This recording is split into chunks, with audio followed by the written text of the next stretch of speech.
Bonjour. C'est avec une certaine émotion que je me retrouve dans cette université. Ça me rappelle des souvenirs. Je suis Valérie Jouvin de l'ADEME Île-de-France. Et je suis ravie d'être là aujourd'hui parce que j'étais intervenue il y a 2 ans sur à peu près le même sujet, vraiment important.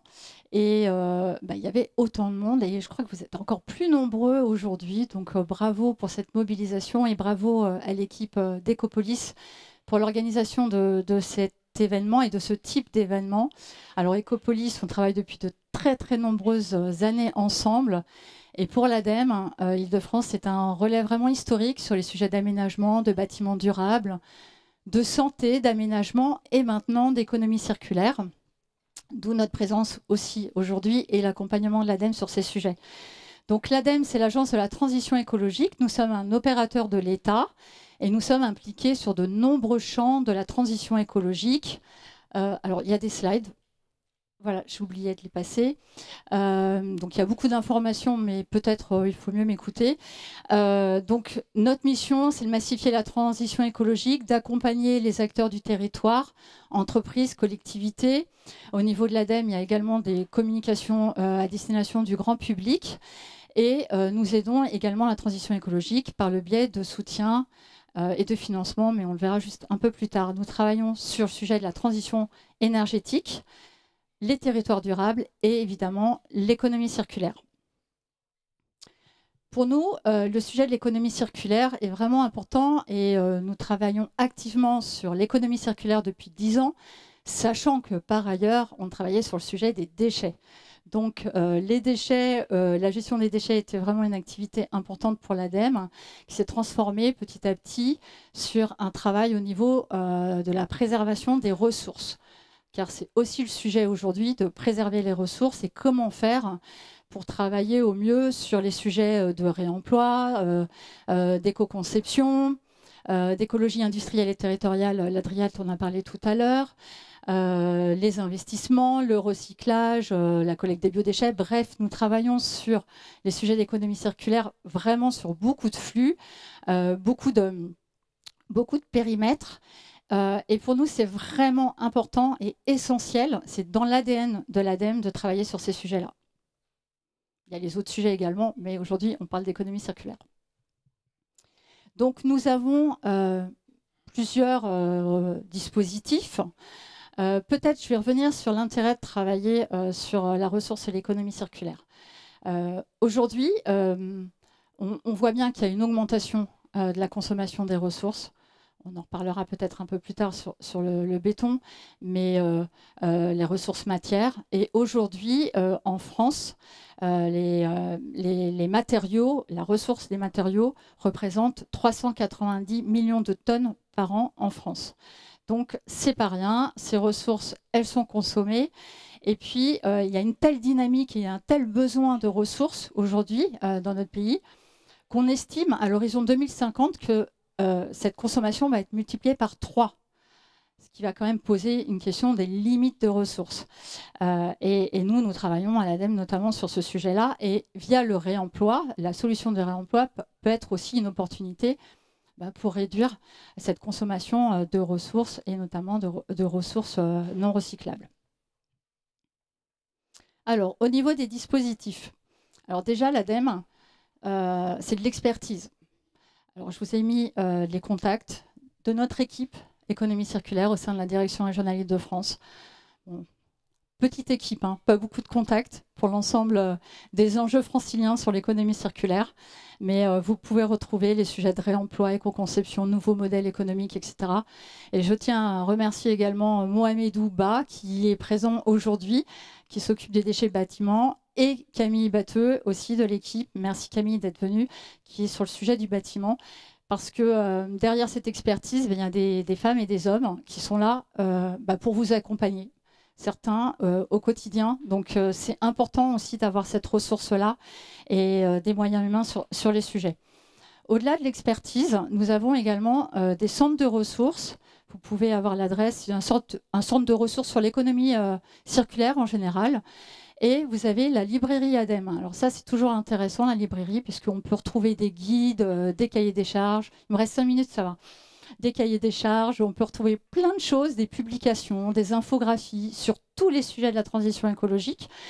Vous pouvez retrouver également une étude qui a été mise en ligne il n'y a pas longtemps sur l'état de l'art, sur le réemploi des matériaux de construction. C'est un certain nombre de fiches, donc je vous invite à y aller si vous êtes intéressé, c'est assez simple. Et puis l'ADEME, c'est aussi des soutiens financiers, des accompagnements pour l'animation, pour des observatoires comme Ecopolis ou l'ORDIF, l'Observatoire déchets d'Île-de-France, pour de l'accompagnement aussi d'initiatives, d'appels à manifestation d'intérêt, comme on le verra sur les expérimentations tout à l'heure. Et c'est également des soutiens financiers à des études de faisabilité sur l'éco-conception, l'écologie industrielle et territoriale. C'est des soutiens aux investissements. Par exemple, il y a l'appel à projet Ormat Objectif Matière. Il y a une relève le 6 octobre de mémoire qui permet de financer notamment des investissements et du matériel pour le réemploi de matière. Bref, il y a tout un panel. Donc, si vous êtes intéressé, le mieux, c'est d'aller directement voir les liens qui sont présents sur cette diapositive. Et puis, l'ADEME, au-delà de l'expertise, des centres de ressources, des soutiens financiers, c'est également de l'expérimentation. Et là, on en revient, c'est peut-être la transition vers la table ronde qui va avoir lieu juste après. Il y a 2 expérimentations sur le sujet de l'économie circulaire que nous avons lancées et suivies. Et c'est Mohamedou et Camille qui suivent cette expérimentation. Tout d'abord, la première, c'est Bâti sobre. Pour nous, c'était un peu nouveau, cette expérimentation, puisqu'elle était sur 2 régions, Île-de-France et PACA. Donc, c'était intéressant de pouvoir avoir aussi les pratiques des maîtrises d'ouvrage sur le sujet de la sobriété matière, dans le domaine de la construction ou de la rénovation. Et nous avons lancé un appel à manifestation d'intérêt Bâti sobre pour pouvoir avoir des lauréats, des maîtres d'ouvrage qui ont pu être accompagnés par l'ADEME avec un objectif de regarder les pratiques, les freins et éventuellement mettre en avant des recommandations, des leviers sur le sujet de la sobriété matière, du réemploi dans le domaine de la construction et de la rénovation.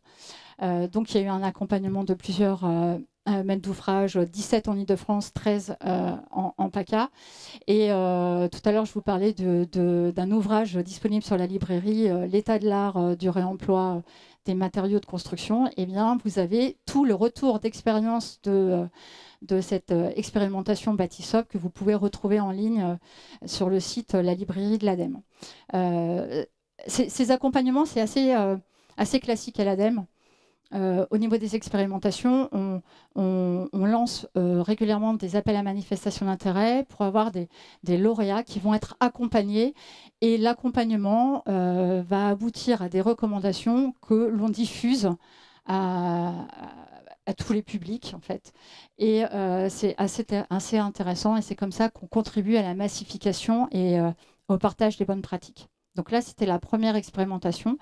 La deuxième, c'est le groupe de travail réemploi béton. Il me reste 1 minute. Oh là là. Réemploi béton.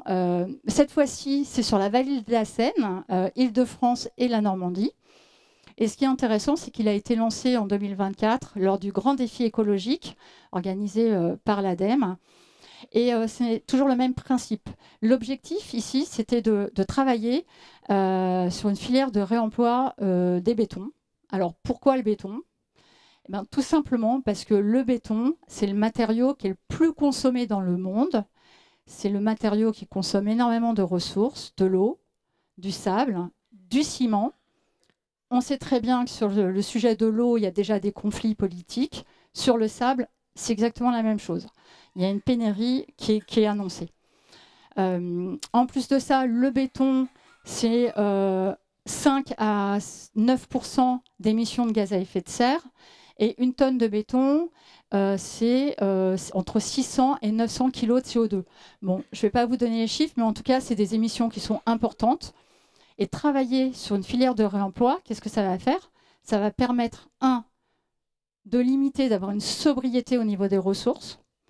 2, de réduire les gaz à effet de serre. Donc, je ne vais pas aller plus en détail. Je pense que je vous ai passé les principaux messages et je pense que la table ronde qui va suivre va pouvoir rentrer un peu plus dans le détail. En tout cas, je vous remercie pour votre participation et je reste jusqu'à la fin. Donc, si vous avez des questions, n'hésitez pas à venir. Merci.